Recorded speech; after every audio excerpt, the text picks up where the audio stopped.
Ang pagbabalik na iniintay nating lahat. Trending ngayong araw ang tungkol sa isang nagbabalik na kapamilya. Makikita sa post ng tinutukoy na aktres ay may wavy long hair. Walang ibang clue tungkol sa kanya subalit nagkakaisa ang mga netizen na isa itong beauty queen. Ayon sa post, bumalik na siya, mas malakas, mas matapang kaysa dati. Matapos makuha ang ating mga puso at mag-iwan ng legacy sa mundo ng pageant at mangyayari na ang kanyang grand comeback sa spotlight. With a heart full of purpose and passion that never fade.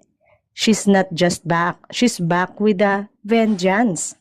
Bagamat may mga humuhula dahil sa likod pa lang, nangingibabaw ang mga netizen na nagsasabi na nag-aasam na Si sana. Angel Oxy na lang ito na matagal-tagal na ring wala sa showbiz at social media hiatus.